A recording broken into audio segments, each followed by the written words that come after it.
इतिहास ही क्यों? कई लोग कहते हैं कि आप विज्ञान पढ़िए, गणित पढ़िए, इतिहास में सर खपा के क्या मिलेगा? By the way this is the favourite jibe of many of our iconoclastic friends. जो हमारे इतिहास भक्षी मित्र हैं, उन्हें ये बातें करने में, ये ताने देने में बड़ा मज़ा आता है। तो उत्तर मैं सभ्यताओं से आरंभ करता हूँ। सभ्यताओं की भी उन्हें भी मनुष्य की भांति विचारशील और यत्नशील रहना पड़ता है। उनका भी मनुष्यों की भांति उत्थान और पतन होता है और इस बात की उपेक्षा वही समाज कर सकते हैं जहाँ व्यक्तिवाद और भोगवाद या हेडोनिज्म अति प्रबल हो जाए। तो अगर हम अपने इतिहास भक्षी मित्रों की बात मानकर चलते रहें तो समाज में क्या होगा?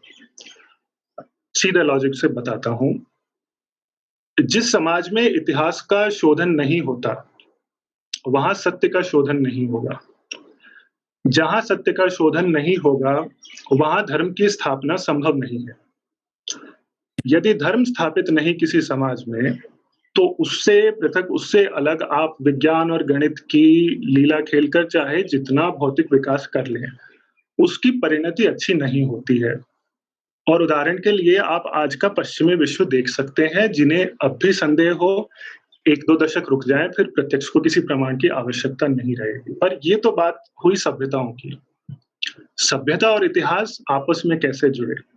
तो सभ्यताओं के लिए इतिहास का बोझ दृष्टिबल जैसा कार्य करता है।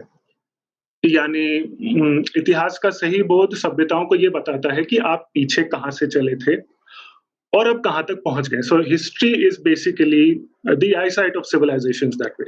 ठीक है। अब यदि दोनों बिंदुओं को जोड़ें, तो जिस समाज या राष्ट्र में इतिहास पर ध्यान नहीं होता, वहाँ अंत में यही होता है जैसे आप किसी घाव से बिना कुछ सीखे उसे ढक दें, तो क्या होगा? या तो घाव बिगड़ जाता है और अंग-भंग की स्थिति आ जाती है, जो हमारे साथ 47 में हो चुका है। या फिर पिछली गलतियाँ दोहराई जाती रहती हैं और नए घाव लगते रहते हैं, जो हमारे देश में सदियों से यही सब हो रहा है।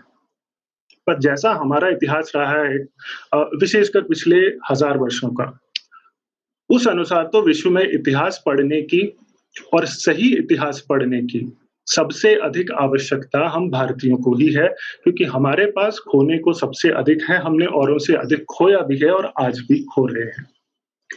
तो इसलिए सीख जाना, संभल जाना बहुत आवश्यक है। अब कुछ लोग कहेंगे कि अ, अब पीछे ही पीछे देखेंगे तो आगे कौन देखेगा? भविष्य की ओर कौन देखेगा? भविष्य को कौन सोचेगा? तो मेरा उत्तर छोटा-सा ये है कि देखिए, इतिहास और भविष्य एक-दूसरे के अवरोधक कभी भी नहीं होते हैं। इसे इस तरह समझ सकते हैं कि आप भविष्य की उड़ान के लिए आपका वर्तमान छलांग तभी लगा सकता है जब वो अतीत के धरातल को समझकर ठीक से उस पर खड़ा हो। तो हर चीज़ का रोल है, ठीक है? अब इस सब का ये अर्थ नहीं कि इतिहास केवल एक मैक्रो सब्जेक्ट है, इसका व्यक्ति के लिए, इंडिविजुअल्स के लिए कोई निजी लाभ नहीं है या ये उनके सरोकार का विषय नहीं है, ऐसा नहीं है।